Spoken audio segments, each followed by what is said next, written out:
that a few days ago. Oh, it's right there. I was wondering what that was. All right. Good to be with everybody. How's everybody doing today? Awesome. All right.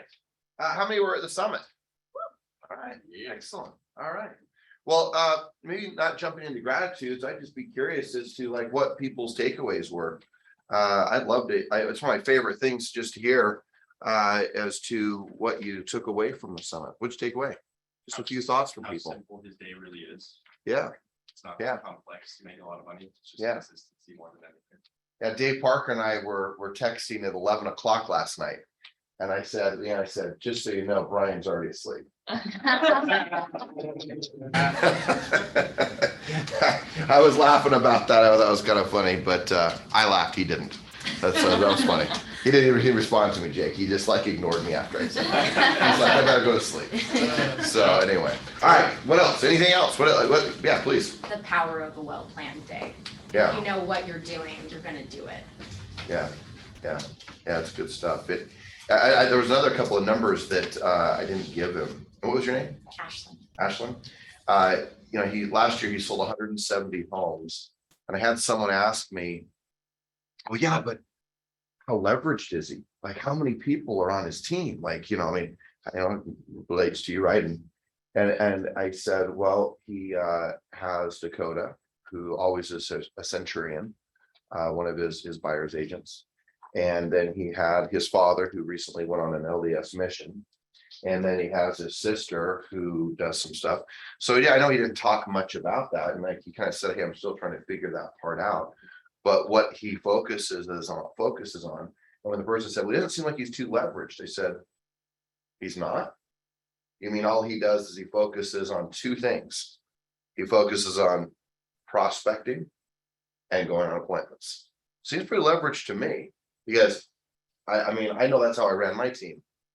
Everything else someone else is doing. Everything. Because he knows that there's no one better at doing those two things. So to your point of structure, it's pretty powerful. And just because I spend a lot of time with them is just the importance of that structure.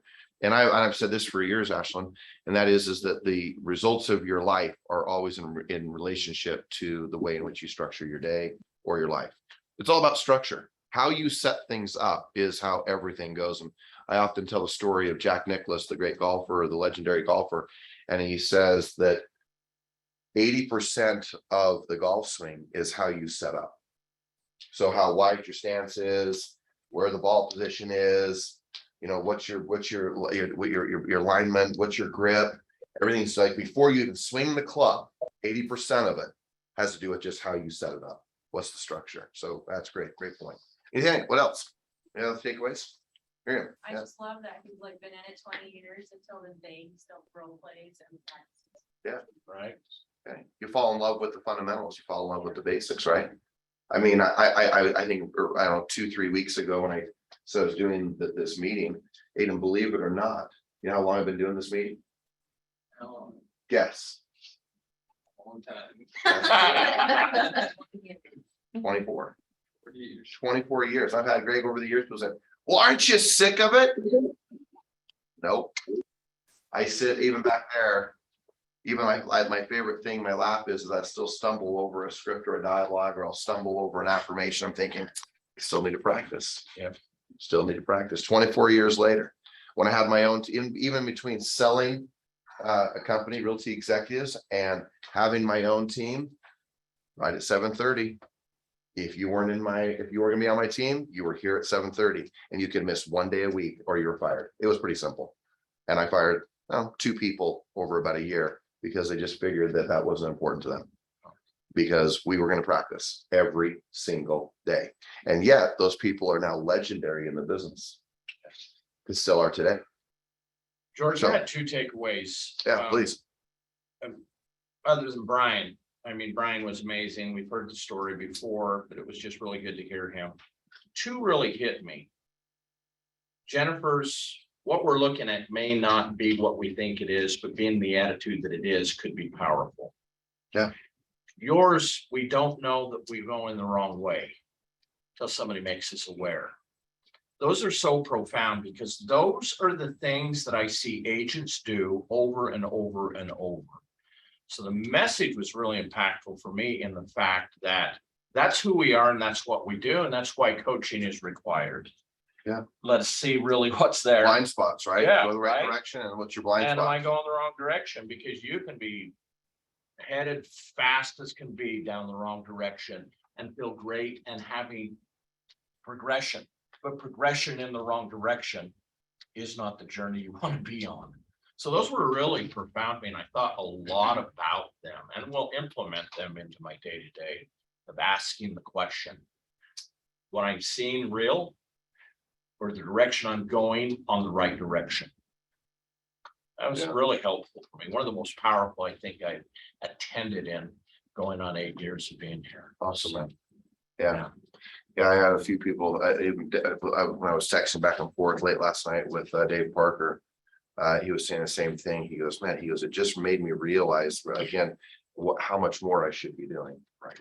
Yeah, and I think, look, one of the statements I've always appreciated by Jim Rohn, he said this, he said, everything over time gets off track. Everything. Great marriages, great friendships, great businesses, everything. The good stuff and the bad stuff over time gets off track.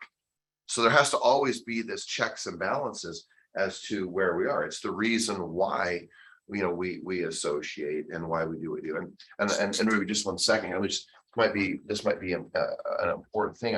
This morning I was listening to Jim Rohn, and he said, ask yourself this question: who do you spend your time with? Which doesn't seem like that uncommon of a question. But then the second thing I thought was really interesting. He said, what impact do they have on your life? I thought, well, that's a good question, right? What's the impact on your life, those that you spend time with? But then this is the one that this is really the one that caught my attention, and it's the shortest part of the question. Are you okay with that? Are you okay with who you spend time with, and are you okay with the impact they put on your life? I mean, only you can answer that, right? And some people, we only spend a little casual time with, but we and a lot of people we spend a lot of time with. You just ask yourself again, what's the impact that they're having on your life, and are you okay with it? So go ahead, Aiden, and then I'm gonna come back to you. And I got Jason and then Amy too. I think I guess the most important part of that whole thing is to ask the final questions. A lot of people say that, like, oh, like these people I hang out with and we do this, and Yep. just stop there. It's like, go one more, and it's like, and do you like that? Is it helping you? Yeah, is it serving you? I usually say that it's serving me. Because a lot of people just don't even think about that question. And it's just like, yeah, why don't we do this in school? It's like, Yeah. you want to do that? Is that like good for you? Is that serving you? So Yeah. Yeah. The Jim Rohn thing I listen to, it's my staple. And I listen to it over and over and have for probably 20 years. It's called How to Live an Exceptional Life. If you want to download it somewhere. No, it's on, I got it on iTunes. I don't know, who knows why. Like when the iPhone came out, it's like one of the first things I downloaded, and I listened to it over and over and over and over and over and over again. How to Live an Exceptional Life. And I just absolutely love it. It's been a staple for me. Ruby. Yesterday, an agent was asking him a question saying that, well, it sounds like you have great systems. He's like, well, you only can have great systems if you're consistent at the fundamental. And that really, it resonates. He can only delegate if he does the job himself and he knows what to delegate. And he says, everything, if you stay consistent, the path will appear on its own. And he says, the people that will align with you and the systems that will align with you, whatever gives you success is what you will continue to do. But if you don't do it, you won't know. So Yeah. That's why he's like, that's why I prospect 4 hours a day or until I get an appointment. And he said, I will work until 8 p.m. at night if I don't get an appointment. Because it's the same objections, and the public, they have those objections. You don't change. You are just striving through to see what works and what doesn't. But if you don't do it, you don't even know what works and what doesn't. Yeah. He's like, so build that process by doing the job. Action creates motivation, right? Yeah. So that was big. Well, And that agent was like, oh, that. Yeah. Well, you know, the thing you see with Brian that is so uniquely different, right, is, and I mean, maybe another coach has said it, but I mean, I just know that I say to my coaching, and I will say that nothing you do in this day will be more important than one thing: set an appointment. And the thing that happens is that people get assistants, or they get people, they start building this infrastructure in these teams. Ruben, you've seen this certainly. And then the problem is that they stop doing the very fundamentals that feeds the team, that builds the team, that creates the legacy of production, so that they have a role and a responsibility, so that he can then play the more bigger role, or not bigger, it's not even bigger, just another role, which is to set appointments and go on presentations. As long as he's doing those two things, 7, 8, 9, whatever hours he's working a day, then everything else falls into place. Then all the systems. And I've often said this, is that, you know, people get so concerned about building a system, and I'm going to pick on them. I think Keller Williams is renowned for this, and renowned about, let's build it and they shall come. Meaning, we will build the system. This is way back in the day. I don't even hear it anymore, but they're like, we're going to help you build the system. Well, there's nothing feeding the system. So who gives a crap if you have a system? There's nothing going on for your system. There's no business coming into your system. So you're going to build this big system, but then you're not doing the fundamentals that require or allow the system to be fed. And the challenge is that when we forget what it takes to make it in this business, it's a very simple deal. Nothing matters more, because I was doing a daily message yesterday. In the middle of it, I got a phone call and I was almost done. Oh my God. And it was all about, it was actually not even, it was before he even said that yet. As I said, nothing else matters in your single day but set an appointment. And he said it. He said, it doesn't matter if it was until 8 or 9 o'clock at night. He said 8 o'clock for me. I prospect till 9 p.m. It's not illegal. You can call people up until 9 p.m. Now, do I like to? No, I usually like to cut it off around 8:30 in my past. But I still, if I didn't have one, I'd just keep going. And the thing that I watch is that people say, okay, well, I've done enough. Have you? Because you didn't set an appointment today. So if you didn't set an appointment, why are you going home? And if you really want to make the dollars that this business can allow and have the success that it can allow, then you have to remind yourself that nothing else matters. The number one skill set in this business is your ability to set an appointment. Nothing else will matter. Nothing. Because you can't feed the machine. I used to say, if you have a Ferrari and you have it sitting there, if you don't put gasoline in it, right? Or nowadays charge it, although Ferrari has said they will not come out with electric cars. So that's a whole other thing. And Lamborghini has said yeah, I'm sorry. I have that opposite. I have it completely opposite. I should know that I have a Lamborghini, but it's Lamborghini who's not going to, but Ferrari's coming out with their electric stuff. And Ferrari said, or Lamborghini said, no, we will not. I got that right, don't I? Do I have that right? I should know. I don't know. All I know is my guzzles a lot of gas. All right. Okay. I saw Jason.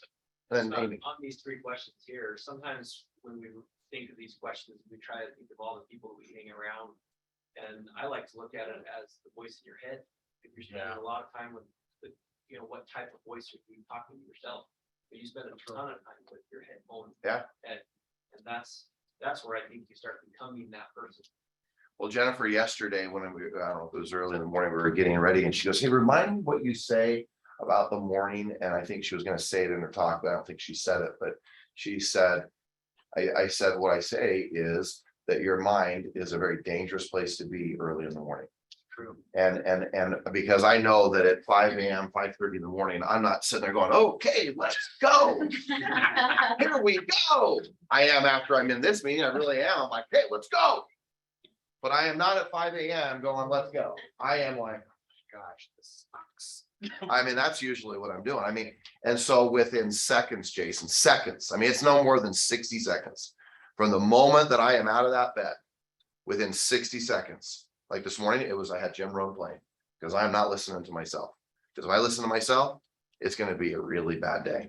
And then Amy. Can I make comments about that? Yeah, please. I think if you tell yourself that you can't listen to yourself in the morning, you're gonna be right. I also think like sleep, of like just more like research and everything. Sleep is basically just meditation. When you come out of it, you're actually in like a centered state of mind. It's like right when you wake up, yeah, the brain can be dangerous. But just work on like telling yourself, actually, no, when I wake up, I'm gonna be a positive person in the morning. That way I can wake up and just instantly be ready to go. Yeah, So I agree. routine for And if yourself. I was conscious enough at that moment, I would probably do that. But what I'm not doing is I'm rubbing my eyes, stumbling to the bathroom and barely awake. And then I probably, like last night, got 5 hours of sleep because I was working till midnight. So I totally agree with you. But I won't always remember to do that. That sounds so good after 8 hours of sleep and waking up and arising. That's good. And I can train myself to do it, but I also know it's easier is hit a play button. And then I still do that too. and then I can- and then I can still meditate. And what it is look, great salespeople, just remind yourself, this is a good one right now. Great salespeople get people to focus on the right stuff. So the whole thing is can I sell myself on, to your point, George? Can I get myself to focus on the right stuff? Of course I can. I mean, if it became my objective, but I'm looking for life to be a little easier. And I found that it's a little easier if I plug someone else in and listen to them. Well, then I can move through it faster. Can I do that? The answer is, of course I can. I know that you could, but I have found that my life becomes easier and I don't even have to think about it. I can just move through it and I get into that state that I want to be in. And I know what that state feels like. And then even my meditation, when I literally become very aware of my meditation, like I do every morning, well, then it becomes even completely easier. So yes, Amy, it took me like 15 minutes to get back here. Oh, that's okay. I'm trying to remember what I was thinking. I just what my takeaways were. There was a few. One was the him just focusing on a couple things that he does really well and admitting I don't do all that other stuff really well. So I give it to people that do it well, Yeah. which is important, something that What and who? yes, Right. do. And then the other thing was about being comfortable. And just threw this in a little bit about being comfortable and also about who his friends were. And that's something that I've noticed that I have to work on too, is being comfortable because you have a good life. Yeah. And things are going Yeah, well, but he said that he said kind of the dangerous area when you're making 2, 3, 4, and then he even said if you make 5. 6, yeah. So just getting comfortable with stuff and being, taking it to the next level, but you have to actually think about what the next level looks like. And then surrounding, and then he just said like a couple sentences, he makes sure he surround himself around people that do better. So he's not the big dog. Yeah. I didn't say it that way, but And just so you know, in that, I wish you would have expanded on it. It's actually not real estate agents that he's spending time with. well, yeah, and it doesn't matter. He's spending time with guys that are worth millions upon millions upon millions of dollars. He has friends and I've been invited to go on a trip one time about a year ago. And I was dealing with the concussion but it was with all these guys that are worth 50, 100+ million dollars of net worth. And what he's realized is that he almost doesn't want to spend time with real estate agents as a general rule in the sense of expanding his mindset. He's wanting to spend it with people that are doing so much more and that it's making him think so much more about what he really wants to do, that when he gets this money, okay, now how do I invest this? How do I build this? How do I create this wealth with because of the people I'm spending my time with that are not even in, I mean, not that he doesn't ever spend time with people in real estate, but it's primarily people outside of real estate. And you don't have to lose your other friends. I was telling you, I just went on a trip and Yeah. they were staying longer, and so they just flew us home. Yeah. In the private jet. And I was like, this is cool. Yeah, I can get used to this. yeah. But I was a small fry with what I make. So it just was perspective. Yeah. It's great. Guys, it's always just one big idea that you can find. But one of the things I've realized that the game of real estate is you have to have cash flow. And if you want to be able to invest and do other things, whether that's investment properties, whether it's crypto, whether it's the market, whether it's invest in someone's great big idea of a new business, whatever it is, you have to have cash flow. So master something, right? It's like I said yesterday, you've got to master your craft. And if you don't master your craft, well, then you never have the cash flow beyond just your basic needs and survival to be able to go do the things that you hear about. I was at dinner a few nights ago with an individual and I said, hey, you're still invested in that crypto thing, aren't you? He's like, yeah. I go, what is your account? He goes, do you really want to see it? I said, actually, I do want to see it. And so he pulls it up and shows it to me across the table. And I'm all like, holy crap. And he goes, I go, how much did you invest in that? And he goes, $63,000. And it was 1.1 million. And I thought, I said, you have access to all that? 100%. I could pull every penny of it out right now under the system thing that he was doing. And I thought, again, a reminder that if you want to go do all these little things you see out there and all the new shiny things, whatever it is, the whole new business idea, crypto, the market, day trading, what you name it. Buddy, Frank Salazar, Veronica Salazar, if you know who she is, she's an agent. And Frank, I went to dinner with him last week. It was last week I went to dinner with him. And I said, hey, so what do you do for fun besides all the lending you do? He's the 13th most productive loan officer in the world. 13th. Lives right in Camarillo, California. 13th. Makes millions every year. And I said, what do you do? He goes, well, my real fun is I day trade. I'm like, what? You day trade on stocks? And he said, yeah. Day drinking. He goes, I love it. He goes, I have a system. He goes, my goal is I make $5,000 a day. And I went, whoa. And he started explaining. I'm like, okay, you're way over my head in regard. I had no interest in it anyway. But my point is that it was so fun to hear him, but he has the cash flow. So yes, he takes a few little risks that normally people wouldn't, but he makes $5,000 a day. I go, seriously, how often do you? He goes, pretty much every day. I go, you make $5,000 a day in day trading every day. He goes, pretty much every day. Very rare I don't. I went, all right. And I was thinking, but here he makes a few million or whatever it is, 3 or 4 million, I think is what he makes in, or maybe 5. I don't know what it is, but in lending. And here he is day trading. But see, a lot of you like, oh, day trading is going to be my next big thing. This is what I'm doing. And then you cut out all the very things that were creating the cash flow to be able to go do all these other things. Or you want to do crypto, or you want to invest, or you want to put money in this, and you want to have that business, or but you can't do any of that if you don't have serious cash flow. Harvard still today will tell you the quickest and easiest way to get to becoming rich and becoming a millionaire with the least amount of risk, with the biggest amount of return and margin return, is somewhere in the real estate arena. Whether it's in lending or real estate, it is always in those arenas. But you have to master the craft of this business. So, John? So as we're talking, you mentioned that Brian focuses on his strengths and delegates out everything else. And as I was mentioning, and as I was thinking about that, he talked about how he has someone else go over the contract with his clientele. And if he's done 176 skills or whatever. 169 is what he did last year. Just last year, I want to bet he could. They what's in that contract is much better than anyone else.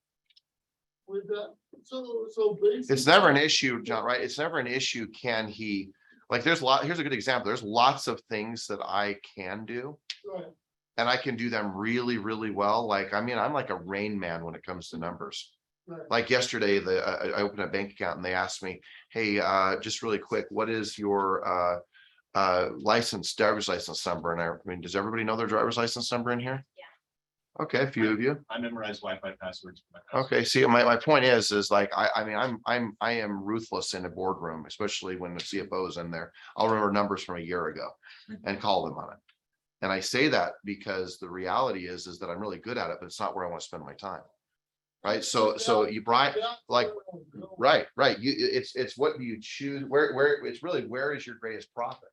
Right. Well, my greatest profit in fairness is spending time with agents and spending time with you guys. I promise you it is. One, it feeds my life and my soul. But number two is I know that it's more productive and profitable for the company. And yet I can stand in a boardroom, which I'll be in there for 2 hours today, going over all the financials of all the different companies. But it's not where I want to spend my time. Right.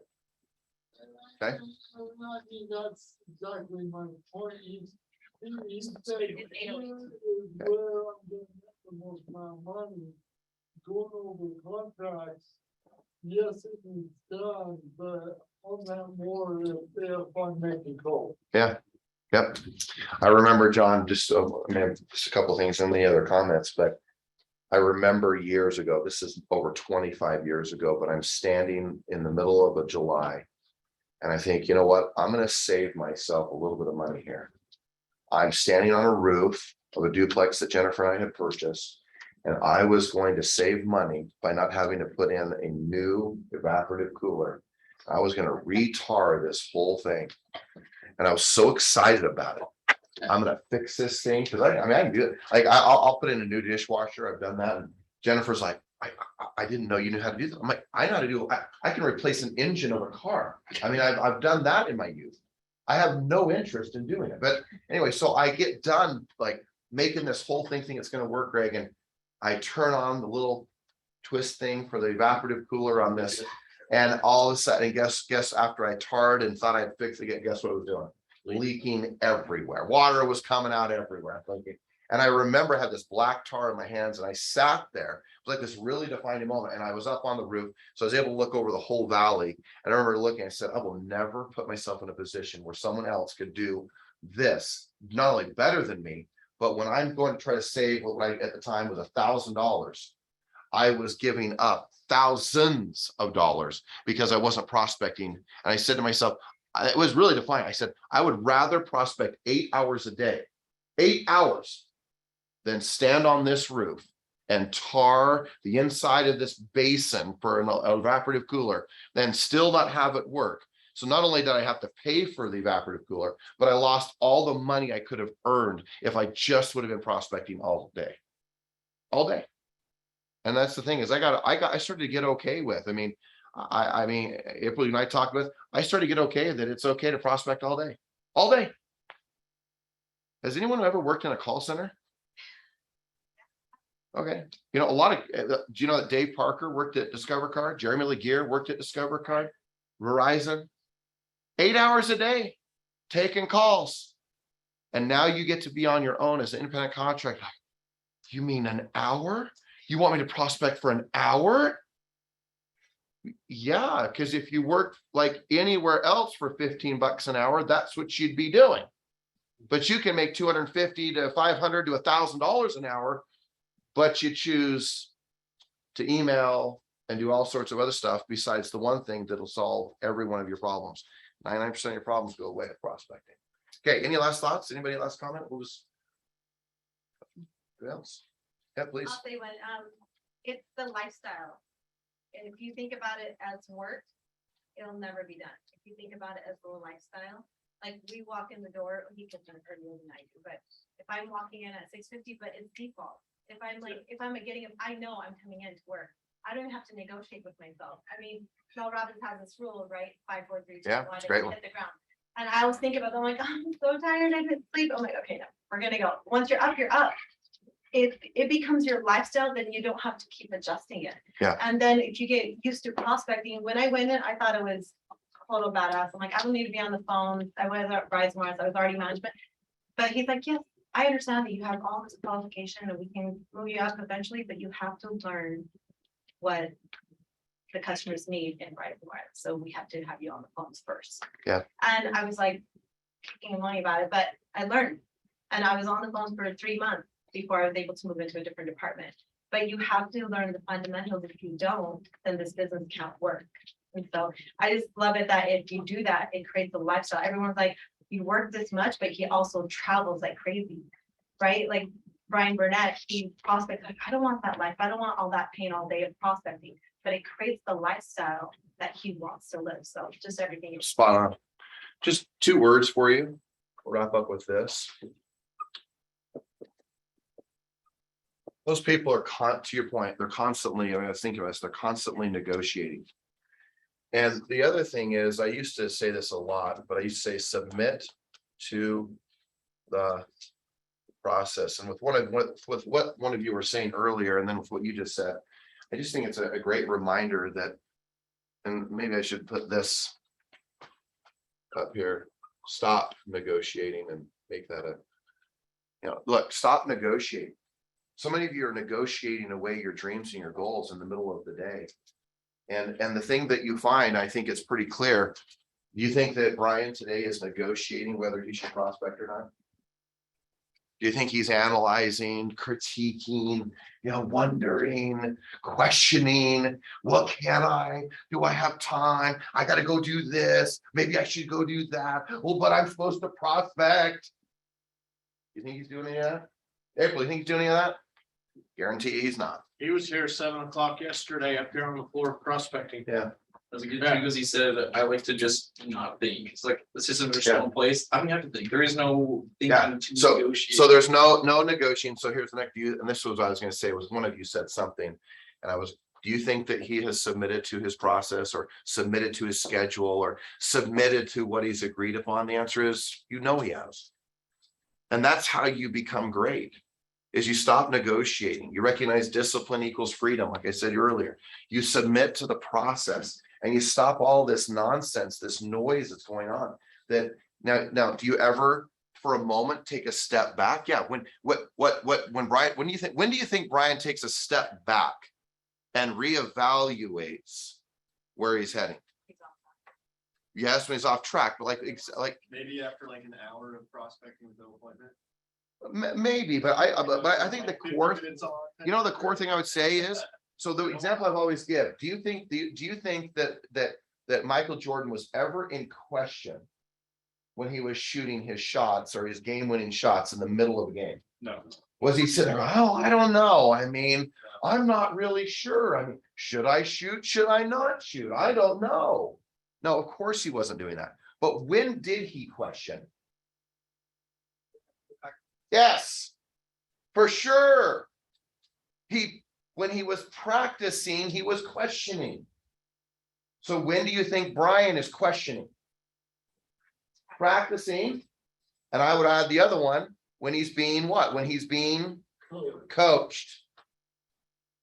Because that's what he does. He sits down with me when I'm in front of him, sits down with his notepad. He's like, okay, what do you say when they say this? Okay, now what do you do when you have to, I remember he's been called, what do you do when you have to fire someone? Okay, now what do you do when you have someone doing this? And so every time I sit down with him, he's questioning. But do you think he's questioning whether or not he should be prospecting when he's prospecting? No. So yeah, part of it is submit. Maybe there's other, I'm just trying to give you another framework, but just stop questioning when you shouldn't be questioning. This is a time when you should be questioning. You're asking questions, making statements. People are writing notes. This time, quit time. But when you walk out, the hope is, okay, I'm in a place of certainty. I am in a better mindset. I have learned something. I'm stronger. Now go prospect and stop going back. Well, but I got to send this off. There's this inspection. I got to send this email. What has to happen right now? Right? Or you have ADD or OCD, would be more accurate. And you're like, I got to check it off my box because I can't stop thinking about it. So then you do everything so that your plate is so clear that you could prospect. When in your life will your plate be so clear that you will just be like, I have literally nothing else to do but prospect? I can't ever think of a time in my life, unless I was probably 22 years old when I got in the business, and I probably had nothing else to do. And there was no social media. So Jocelyn, all you should be doing is prospecting, unless you have something else you're doing. Right? You're 22, right? If I recall. Right. All right. Okay. Any other thoughts, guys? Let's have a great day. It's so good to be with you guys. And yes, come to the WCR thing tomorrow. Tomorrow we do our summit in California, so I'm flying out tonight. I'll be back tomorrow night, and then we're on it. Which I have in my schedule. Is it 11? Okay, 11. But that's a great event. Again, you don't have to be a woman to go if you didn't know that. Tons of men there. Yeah, Looking for women. that's right. That's right. Yeah, you know what? They have extraordinary speakers. I mean, yes, thank you that you're having me be one of the speakers, but I mean, really, like the whole framework of all of it is pretty powerful. And I think it's something pretty darn special. And I know it's been, lifelong friendships for Kenzie and her association with the leadership and being a past president. Of course, what you're doing, Ruby, as the current president, and your associations and these brotherhoods and sisterhoods. I mean, guys, these are the things that will last a lifetime. John Sight and I met 28 years ago this July when I got my license. He's been my best friend ever since. You know, these are the moments where you'll meet people of like mind, like we were just talking about, who want to do more, achieve more, accomplish more. So hope to see you there. And you don't have to register, meaning register in the sense of be part of WCR, even just to No, go on you can just Friday. Come to the event. You can come to that event, and Yeah. then, of course, what you're hoping is that they sign up Yeah. eventually. And the annual fee is what, $100, $200? It's $190 for the whole thing, but it gets prorated next year because depending on when you sign Sure. up, but all the events are free for the year once you sign up. And we have so much education, development, community comes together, and we do charity events, we do so much that just brings so much more to the community. So it's really great to be involved and network more. Good, okay. All right. Pardon? If you go to the event, it's $20. Okay. Lunch is provided. Oh, okay. So- All right, big guys, let's go. Here we go.